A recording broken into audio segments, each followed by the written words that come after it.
Pega o teu caderno aí, eu ainda estou nessa série ainda, tem coisas que eu preciso dizer. Aliás, essa semana uma pessoa falou para mim: pastor, eu recebi grande vitória nessas oposições, nessa oposição que eu vinha vivendo já há muito tempo. Escuta o que eu quero te falar. Lembra que eu tinha comentado sobre vitórias de oposições antigas?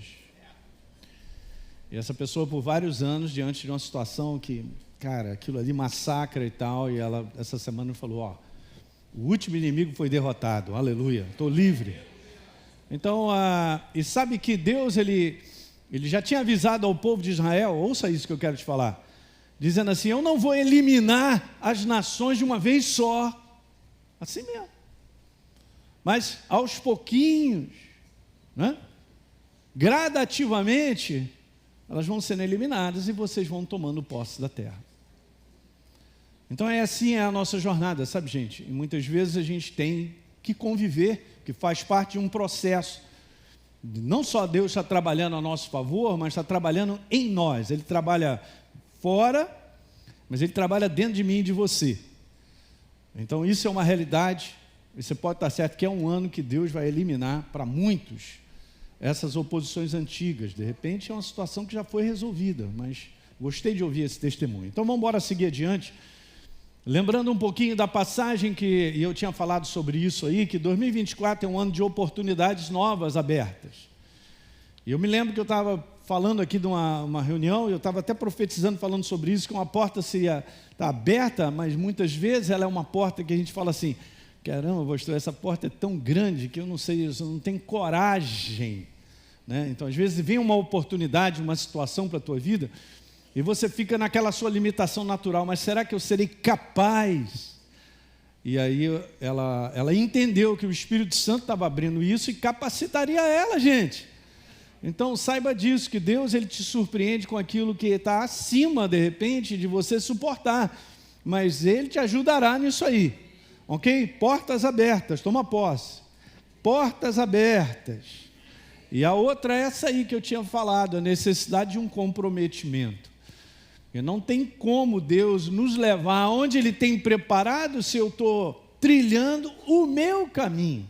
Eu não posso trilhar o meu caminho, mas o caminho da vontade de Deus e da direção dEle para a minha vida. Diga amém. Legal, então vamos embora continuar. O texto que eu estou lendo é esse, João capítulo 17, e eu vou continuar lendo. Então Jesus estava fazendo aquela oração a respeito dos discípulos, e até mesmo daqueles que viriam a crer, que isso está no verso 20. Eu tenho dado a eles, Senhor, a tua palavra, e o mundo os odiou, porque eles não são do mundo. E lembra que eu frisei bastante a questão de natureza? Eu não sou desse mundo, eu estou nesse mundo de passagem, e eu estou aqui a trabalho do reino. Não é não? Nós somos dele, há um propósito, você está vivo, por quê? Ok, beleza. E depois ele disse que eu também não sou. Eu não peço que você tire eles do mundo, mas que você o quê? Proteja o propósito que é a tua vida. Boa. Eles não são do mundo, Jesus repete, como eu também não sou. É a natureza. Eu expliquei para vocês a importância de estar conscientemente, todos os dias, lembrando quem você é. Não é a carteira de identidade do Félix Pacheco. É a carteira, a tua identidade do céu. Do domingo, sei lá quando, porque domingo passado não estava aí, eu falei sobre Paulo, que ia ser açoitado, e de repente, vem cá, pode um cidadão romano ser açoitado sem ser condenado? O cara, um momentinho, seu Paulo, o senhor é cidadão romano? Eu vou conversar com o chefe. Foi conversar com o chefe, e o chefe ficou: meu Deus, vamos lá. Então, o senhor é cidadão romano? Eu sou. Pronto, dali para frente, acabou a palhaçada das trevas. Você entende que você tem que levantar a tua identidade? Você é um extraterrestre, você é do céu. A natureza, o teu registro é celestial. Teu nome está no cartório do livro da vida. Está ou não está? A certeza que eu tenho está aqui dentro. Eu sou filho dele. Hélio Toledo Peixoto Filho. Estou procurando, tem vários Hélios, não achei ainda. Ah, meu Deus do céu. Olha direito aí, seu anjo.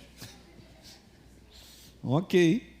No verso 17, igreja, então Jesus falou: vamos embora santificar eles na verdade. Separa eles para a verdade. Em outras palavras, treina eles na verdade, que eles sejam cheios da verdade. A tua palavra é a verdade. No verso 18, assim como você me enviou ao mundo, também eu envio no mundo, porque nós estamos em missão. Lembra que eu tinha comentado sobre isso aí, Romanos 8? Está escrito, não tem mais condenação para aqueles que estão em Cristo Jesus. Nossa natureza não está mais condenada a viver no inferno, porque o Espírito da vida me libertou. Uau! O mundo do Espírito isso é uma realidade. Eu me tornei nova criatura, você é uma nova criatura, você foi liberto. Não significa que a gente não viva situações que possam parecer escravizadoras. Vamos embora olhar do mundo do Espírito. Eu sou um ser espiritual livre. Você também. Não abra mão dessa consciência, medite nela e a alegria do Espírito Santo te fortalecerá. E é só questão de tempo para Deus derrubar as situações que estão na frente. Glória a Deus. Então, beleza, Colossenses. Ele me libertou. Olha as palavras. Eu tinha uma natureza escrava que me atrelava ao inferno. Ele nos libertou dessa natureza, do poder das trevas, da autoridade, do domínio. E nos transportou para o reino do Filho do seu amor. Aleluia! Sou filho do meu Pai, eu moro no reino dele. Eu estou, Paulo já falou, vocês estão assentados em lugares celestiais. É demais, né? Então o mundo tem esse sistema, gente, que é um sistema falido, é um sistema aprisionador, é um sistema de prejuízo, de derrota contínua, de não ter esperança para nada. É assim que as pessoas estão, por isso que elas estão abertas a ouvir a verdade. É tempo de colheita, diga aleluia. Não deixe de convidar uma pessoa, cara, para estar num encontro, numa reunião, fala algo para elas, manda lá um zap, gente. Você está com, preste bem atenção no que eu vou te falar, isso é o Espírito Santo, você está com um versículo no teu coração, agora não adianta você ler esse versículo, ele foi lá e se enforcou e mandar para os irmãos, né? Esse é um versículo que tem lá, que Judas se enforcou, né? E foi e se enforcou. Mas, né, Rosângela? Então vamos lá, pegou um verso que está ali enchendo o teu coração, por que tu não manda no grupo que você tem? Pastor, mas eles não vão entender. Problema deles. Mas alguém ele pode receber e te mandar de volta lá no particular. Poxa, muito obrigado por aquilo que você mandou.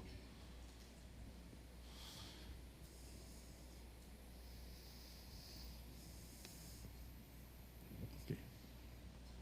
O estilo desse mundo é fracassado porque vive fora da verdade. Não tem outro ambiente para ser vencedor e bem-sucedido se não for a verdade. O mundo, como sistema de viver, sempre produzirá escravidão. Não vai gerar vida e liberdade. Isso começa de espírito, gente. E as consequências são no mundo natural. Alguém está entendendo? No momento que Adão e Eva perderam a natureza de Deus, na desobediência de não comer o fruto, de comer o fruto, né? Não tinha que comer. Depois eles viram a consequência, e uma delas, lá tem várias coisas escritas lá que Deus falou, no capítulo 3 de Gênesis, mas uma delas é que nós fomos criados para viver eternamente. Esse teu corpício aí duraria para sempre. Aí a morte deste corpo passou a ser uma consequência. Então tem consequências que vêm mais tarde. Só para você ter uma ideia, a galera daquela época vivia 800 anos. Você tem que ver com aquele chato 800 anos, é duro, hein? Agora tu imagina uma mulher, Rio de Janeiro, tendo bebê a cada ano.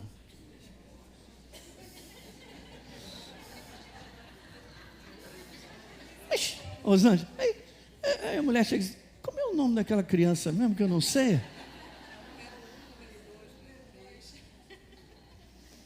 Mas tem que numerar, né? E botar uma plaquinha. 732, esse é o 25. Aí Deus falou, não vai dar certo isso. O que eu estou falando está na Bíblia, tá? É só ler. Aí está escrito lá que ele reduziu para 120.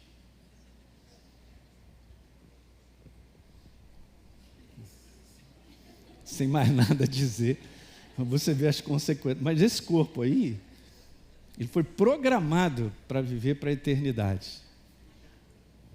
Ok, 1 João 5,19, nós sabemos que somos filhos de Deus, o mundo todo, disse João, nós somos filhos, nós temos uma nova natureza, não somos melhores do que ninguém, mas o nosso sistema de viver é outro. O mundo inteiro está sob o domínio, o poder da malignidade, por natureza, obviamente.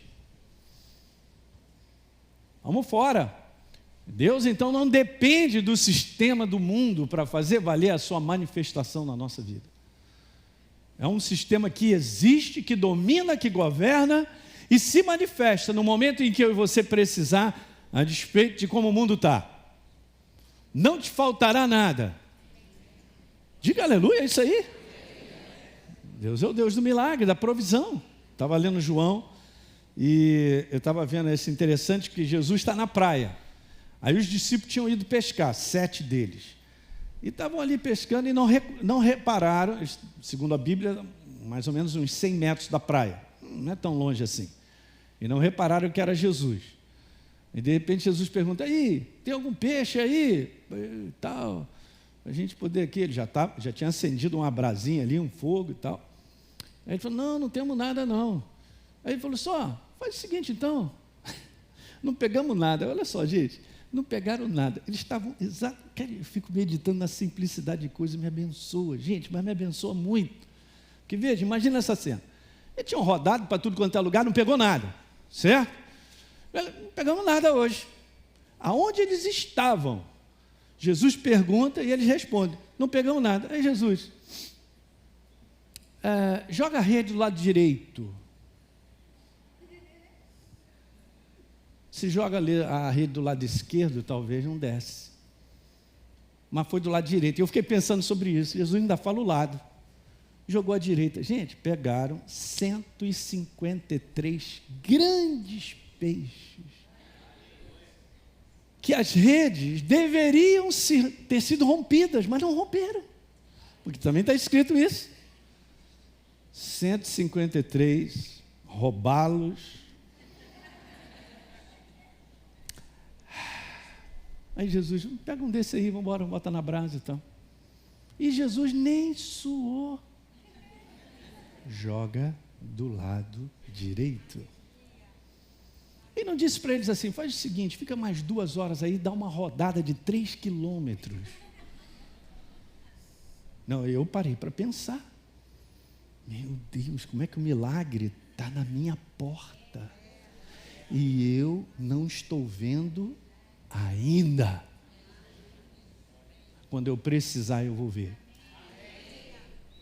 Tu tem que anotar isso. O milagre já está na tua porta. E quando eu precisar, ele vai se manifestar. É demais. Vamos continuar. Então, quero te falar que nós somos completamente, então, provisionados, sustentados e fortalecidos por Deus o tempo todo, apesar das adversidades, apesar do aumento delas, apesar de situações que muitas vezes a nossa conclusão não seria essa aí, mas essa é uma conclusão de Deus para mim. Ele me fortalece, Ele me sustenta e Ele provisiona. Bota isso de maneira coletiva, como ministério, nós estamos aí, nós vamos completar a nossa carreira. E você também, pessoalmente. Crê nisso ou não? Amém. Beleza.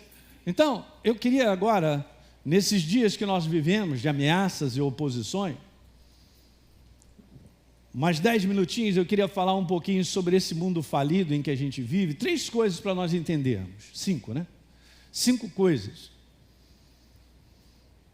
Eu queria só fazer um reforço, gente, não para gerar um temor no nosso coração, mas essas situações de ameaça, de oposições, olha aí, né? Ontem mandaram mais de 100 drones lá do Irã em cima do Israel. E que eu saiba, até outra notícia que eu estava vendo, que eu acompanho direto, isso aí foi tudo derrubado. E miraculosamente Deus também está sustentando Israel. No propósito final, né? Ao longo desse ano eu vou fazer mais um seminário desse de fim dos tempos, a gente vai falar um pouquinho mais sobre aquilo que está ao nosso redor e o foco onde a gente tem que olhar. Mas sim, então nesses dias aí que só progride isso, né, as oposições, as ameaças, um mundo que é mais do que falido, 5 coisas são importantes. E agora, isso é para nós. Agora, eu vou botar 5 coisas que depende de eu e você, nós temos a consciência do mundo do Espírito. É por isso que eu venho falando sobre João capítulo 17. E Jesus, na oração dele, é super interessante, gente, porque ele está falando uma oração a respeito de uma verdade sobre a nossa vida e propósito, mas no mundo do Espírito. Ok? E veja aí, a primeira delas é essa aí. Se eu sou um ignorante espiritual, eu inconscientemente, eu sou um praticante do engano.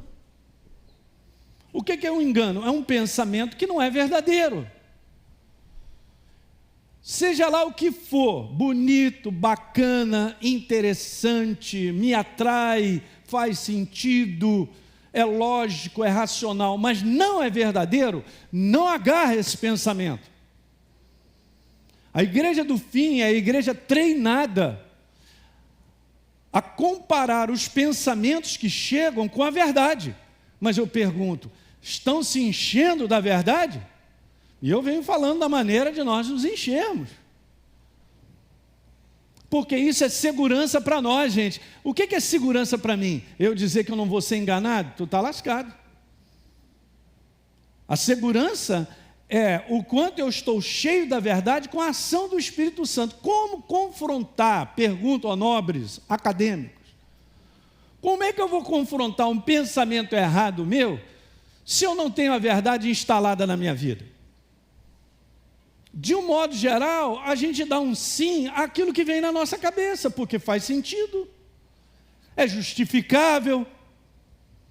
Olha aí, você que me assiste, hein? Presta atenção nessa mensagem. Eu estou te falando, essa é uma mensagem libertadora.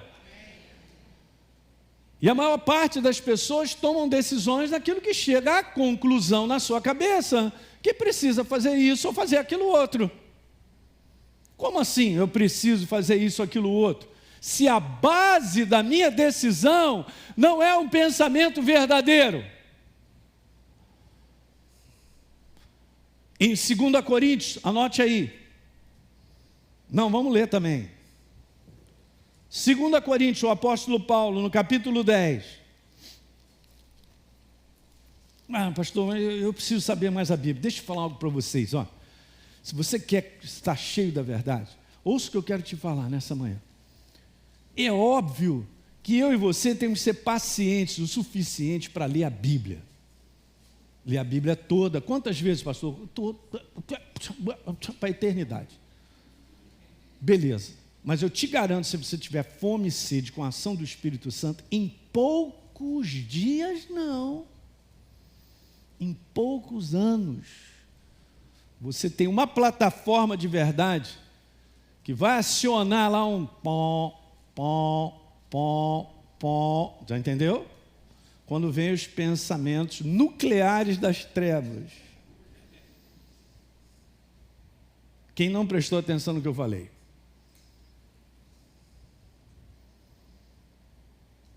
Se você quer crescer, você tem que entender que isso vai levar alguns anos. Da mesma maneira, eu não vou esperar que um bebê, a Sara aqui do Luca, estava tocando, que ela já 13 anos. 13 anos! Mas ontem tinha.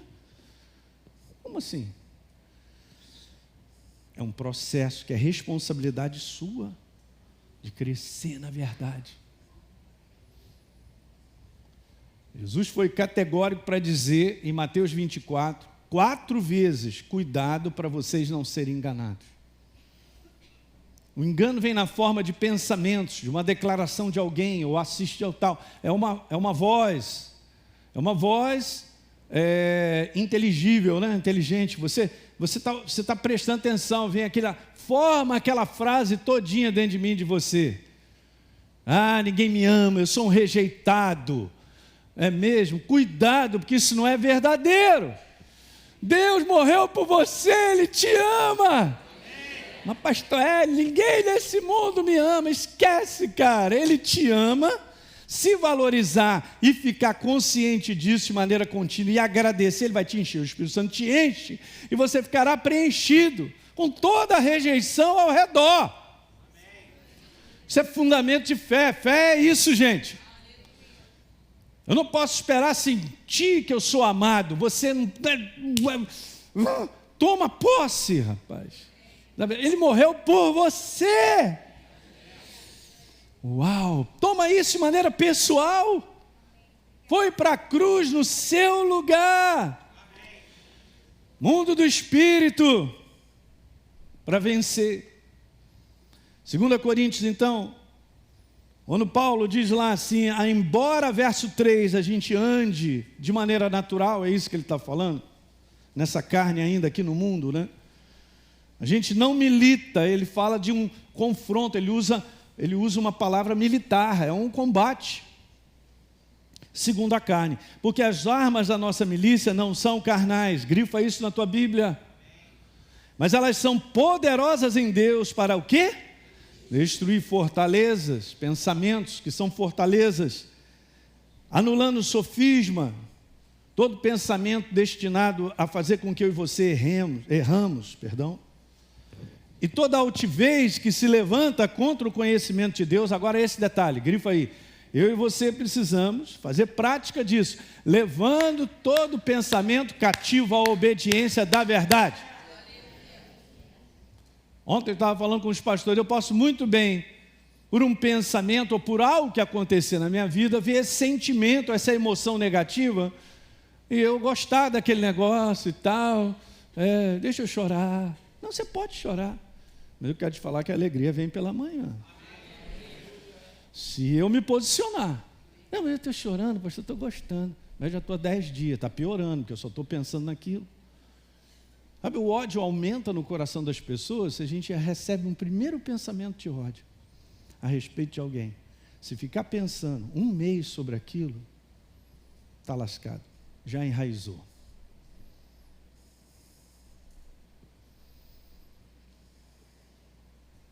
Levando cativo todo pensamento.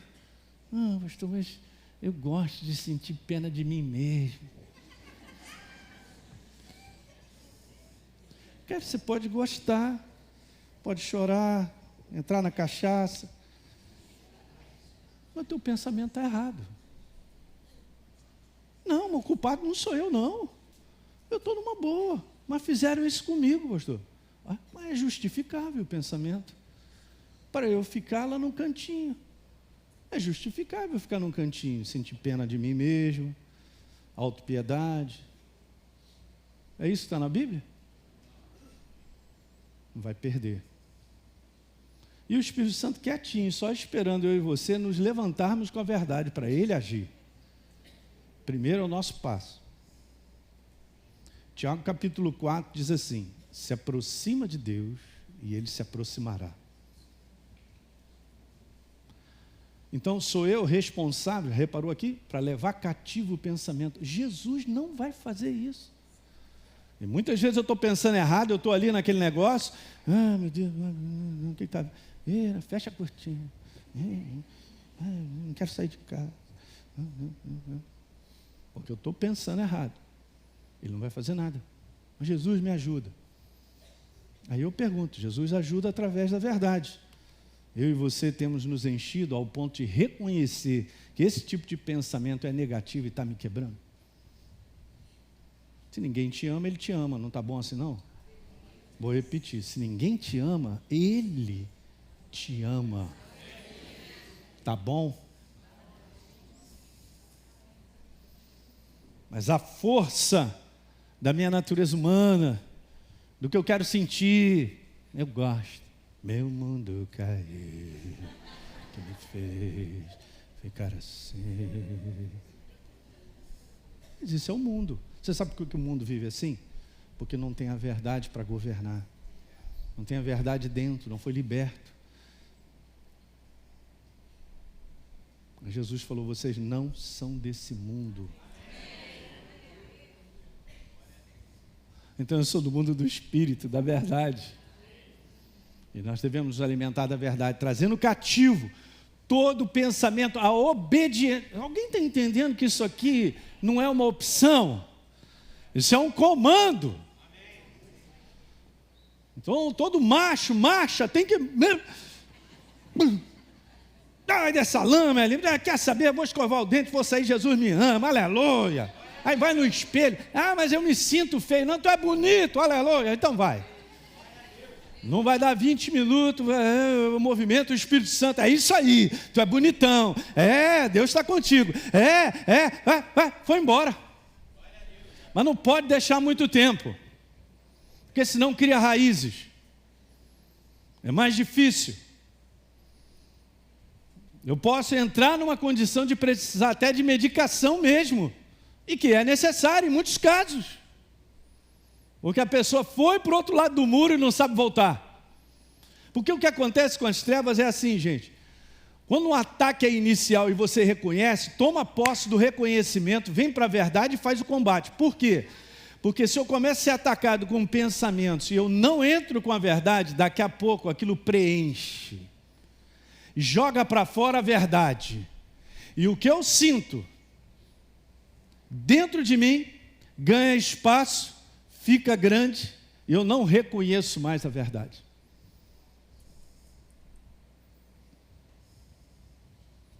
É um perigo muito grande nós reconhecermos a verdade e não nos posicionarmos no momento em que a gente precisa. Quem está ouvindo isso nessa manhã? Eu serei controlado pelo engano. Estarei sendo um praticante do engano. É a mesma coisa, um praticante da verdade faz com que a verdade ela se forme em mim e em você. Ela cresça. No meu espírito, eu sou um ser espiritual pensante. Ela domina a minha maneira de pensar. Aleluia! Eu estou animado, gente, que isso aqui é a liberdade. A maior parte dos problemas do ser humano é porque sente muita coisa que não é verdade, toma decisões e escolhas em cima do que sente e a vida fica arruinada. E no final, ainda tem isso. O inferno, ele faz isso. Ele lança os pensamentos e diz uma opção de coisa, aí a minha vida está dando errada, mas alguém é o culpado. É o pastor. Alguém é o culpado, é o marido, é a esposa, é o filho, é não sei o que, é o meu chefe.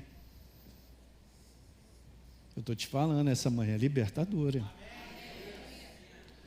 Mas para você pegar isso que eu estou te falando, você tem que ter um coração humilde. Tem que reconhecer de que maneira eu estou me entregando. Nós não fomos chamados mais para estar no controle do engano, ser um praticante. Mas Jesus avisou, cuidado, para vocês não serem enganados. E, gente, eu não sei como te explicar, eu vou terminar dizendo isso, mas eu não sei como te explicar, mas está ficando pior. Você já acorda, parece que o demônio já está ali conversando contigo. Já está dizendo que você não vale nada, que essa situação não vai mudar, que você está velho, que você está... Estou fora. Diga, estou fora. Está pegando isso, hein? Vai mudar. Eu fiquei 3 semanas quebrado, podia ter feito um bom combate antes, trazendo cativo o pensamento, para ter um dia difícil. 2, o dia mal vem. É interessante, né? Fala sobre o dia mal. Paulo fala sobre o dia mal, mas não está falando sobre o ano mal, 10 anos mal. Não, de repente pode ser mais do que um dia, porque você está debaixo de um bombardeio, eu entendo isso. Mas aí que está, nesse bombardeio eu tenho levado todo dia cativo. Olha a ação, o pastor Maurício falou, gente, o Espírito Santo, nós precisamos orar em línguas, porque a oração em línguas é a intercessão do Espírito Santo para com o Pai, na minha necessidade. Então eu estou sendo bombardeado, eu estou tirando um tempo para ler a Bíblia, e para orar em línguas, eu te garanto que você vai vencer, porque há alguém operando e intercedendo por você. A maior parte da igreja não sabe isso, não entende. Já em 1920 eu orei em línguas, pastor, mas eu não sinto vontade. Você está mal treinado. Quer dizer que você vai trabalhar numa segunda-feira, dormiu domingo, final de semana, e foi para casa de parente, churrasco na casa de alguém, e foi domingo não sei aonde, casamento não sei aonde, aí segunda-feira às 5h30 tem que levantar para ir trabalhar, você vai com toda vontade. Aleluia! Que segunda-feira livre eu estou sentindo. Você vai, porque no final do mês não tem din-din. Inconscientemente você treinou o teu corpo a obedecer o que é necessário. Então eu quero te falar. Fazer isso aqui é necessário e não é opcional. Sua carne não vai gostar. Eu vou gostar de sentir pena de mim mesmo e ir para o cantinho. Mas aí eu estou entrando num lugar perigoso. Eu posso estar atrasando uma jornada. Quantas pessoas tomaram decisões por pensamentos errados que hoje não servem a Deus mais? Eu me decepcionei com o pastor, com o diácono da igreja. Diácono, safado. Já fomos diácono, irmãos. Passamos dessa fase. Decepcionei e tal, pum, aquilo ali. Aí passa 6 meses mal, vai até o cardiologista, não sei o que está acontecendo comigo. Toma as decisões. Saiu da vontade de Deus para a vida dele, tomou outro rumo. Ele é em cima do inferno soltando rojão. E eu, inconscientemente, na prática do engano. Não dá nem para eu terminar o que eu tenho para falar. Essa é a parte mais importante.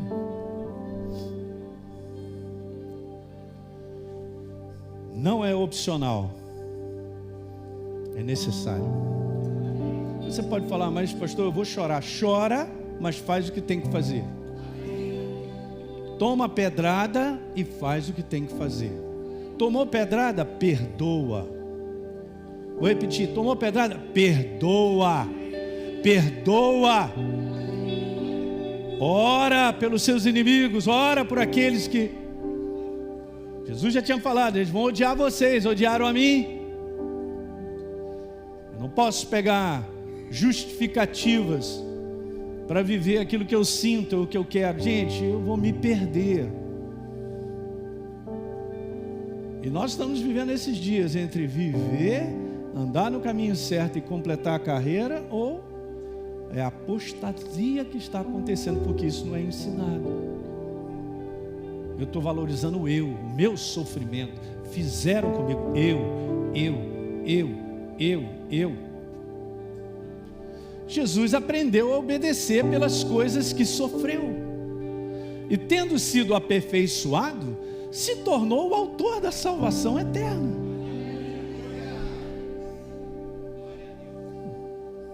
Sofreu? Sabia que ele sofria na carne, mas a decisão dele estava em cima da verdade. O comprometimento dele estava em cima da verdade. A gente está vivendo esses dias, cara. As pessoas se casam, daqui a pouco já estão querendo acabar. Então é porque eu não te amo mais. Ah, meu irmão, lá na minha terra vai passar no corredor polonês. Que negócio é esse? E o comprometimento? Mas eu estou vivendo de sentimento, pastor. Acabou, claro que acabou, você não sabe cultivar. É interessante que 1 Coríntios 13 não é uma passagem romântica, sentimental. Sentimental eu sou. Alguém lembra aí? Não lembra não? O cara que tocava uma viola, esqueci o nome dele. Altemar Dutra, olha aí os velhinhos, hein? Amém. Meu pai gostava. Altemar Dutra, ele mesmo, cara. Cantava pra caramba. Não alimenta sentimento, né?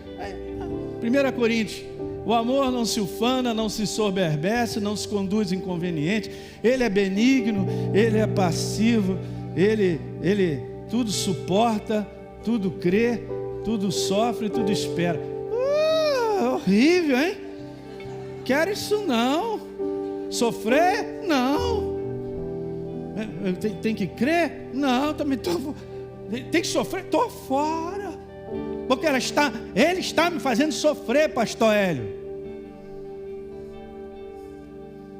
E o amor? O amor é isso aí. E vai até o final. Olha o comprometimento que Deus tem nos amando até o final. Tendo paciência com a gente. Eu não vou aplicar isso dentro do meu casamento, dentro da minha casa, com coisas que... eu pensei que fosse a ser perfeito. Ele vai me fazer feliz, pastor Hélio. Deixa dar meia-noite.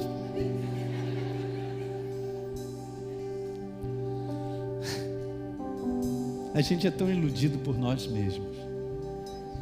Mas Deus nos chamou a ficar com a verdade.